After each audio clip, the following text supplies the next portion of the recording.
That's what I'm saying. Calling me the weight bully now. How you doing, brother? I'm good, bro. Yeah. Good training's going well, so. Yeah, good.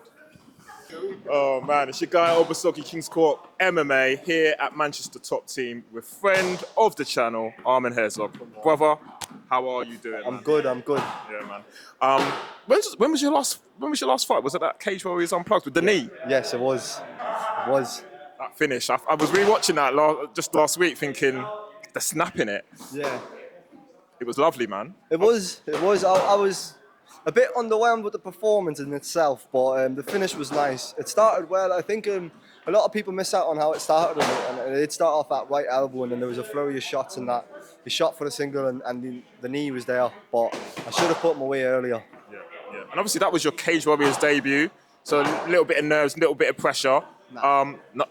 No, it's just another day. Do you know, like obviously I got the experience of fighting on some of Europe's biggest stages earlier on in my career, and this was kind of like redeeming myself for that, because obviously I had 2 losses when I made my actual debuts. Obviously I fought on the show as well, that OKTAGON challenge, and then I fought in the stadiums, and then I wasn't in a correct position in my career, whereas this time round it's like it just felt right. It's where I belong. And to be doing it on Europe's biggest promotion, it was a great opportunity to redeem myself. And I done it. I done what I needed to do. No, sick. Obviously, at the moment, a lot of sports are kind of going into off-season. It feels with MMA, and it feels like it's beginning of fight season. It feels like there's a lot going on. It feels like we're going into some really big weeks.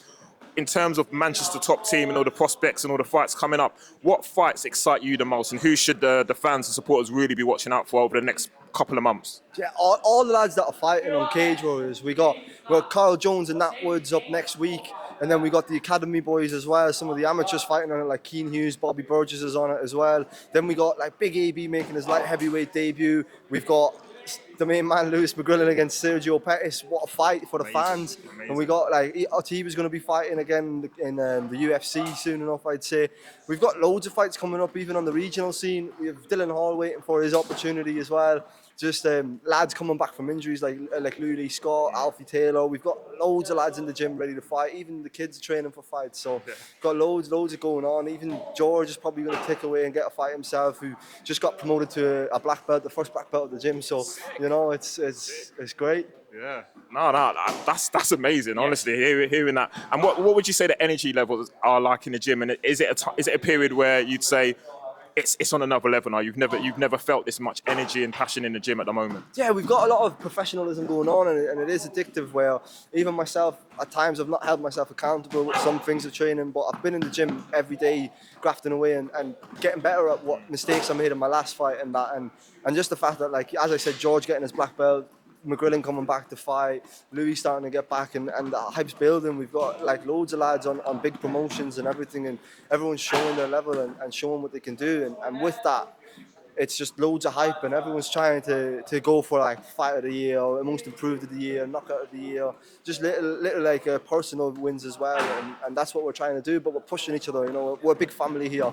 It's a whole band of brothers. Yeah, man. And I've got to say, like, people might not think it, but I think you're probably one of the most humble people we speak to on a frequent basis. Honestly, everyone sees your bravado and that you're a bit of a joke and all the rest of it. But I think you're probably one of the most self-critical fighters. I think about that. In terms of like, where does that come from? I'm interested to see where that comes from, because you're always like knocking yourself down and you stay really humble. But I rate you. Like I said, I always give you ratings, especially on that last performance. I was really impressed.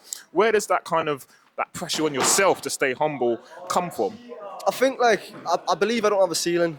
I believe I really can be one of the top contenders in the world. I train with the best lads in the world, and like they've pushed me and they really humble me as well. Every time on a Tuesday morning, I get humbled off McGrillen, and when Louis back, he's going to be humbling me a lot. I know I'm on his list of getting people back, but I think it's just, you know, in the gym, I act the way I act, and sometimes I get a bit big-headed, but then George, Princey, everyone brings me back to my level, and I know myself, like, I'm not where I want to be. I'm not even close to it, and I just want to get to that, and I know what I need to improve on and what I need to look at. And even though I do act bravado and all this act and everything that we've seen in the past, I still understand what I need to do and what I need to put in the gym. And because of lads like Dylan, Dane and Alfie and everyone else, like they do set me back some steps, and that's needed, you know. I'd rather that than a bunch of yes men telling me I'm the best. Yeah. Nah, you're hungry, mate. Your ambition, that's clear. I love to see it. In terms of like, who keeps you the most humble in the gym when you're having those one-on-one scraps? Give us your top 3 of like people who literally keep you in your place. Top 3 that keep me in my place. I have to start with Carl Prince, George Smith, and probably Luli Scott. Okay. And that's not even on the mat; it's even off the mat that they humble me even more. And then lately, I've been getting a lot of spars with McGrillen, so he's really like shown me the elite level of the bantamweight division, and it's really good, because even from my first fight when I fought on FCC to now, Louis and McGrillen have been like my main training partners, who, if it weren't for them, I wouldn't be at the level I'm at. They've really pushed me, made sure that like I got the ass whoopings I needed to get better. Yeah, no, love that. Obviously, you know, you've been busy training. What's coming up next for you? Any news to announce, or can you give us any little teasers if you can't confirm anything quite yet? Nothing fully confirmed yet, but we've got something in the back paper in the works, and it should be announced very, very soon if it all comes through. And we're going to get it all done, and people are going to enjoy it. It's going to be a good opportunity, a very, very good opportunity, and I just can't wait to showcase it. So once it gets announced, you'll see it on my social media, and you'll see it on the promotion's social media as well, and we'll get it cracking then. Nice, exciting time. So big news coming. Keep an eye on Armand's socials. Big announcements. We'll be sure to repost and reshare as well. Obviously, you always talk about food and you being a fat so-and-so. What foods what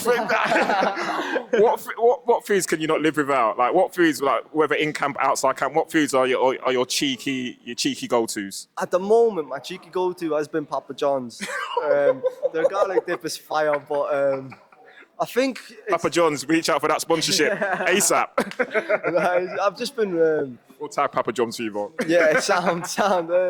Yeah, I would say, like, everything, to be honest, anything that's like a fast food, kebabs, all of that. Like, I just love every type of food, and it's not really... Top level MMA athlete here, people.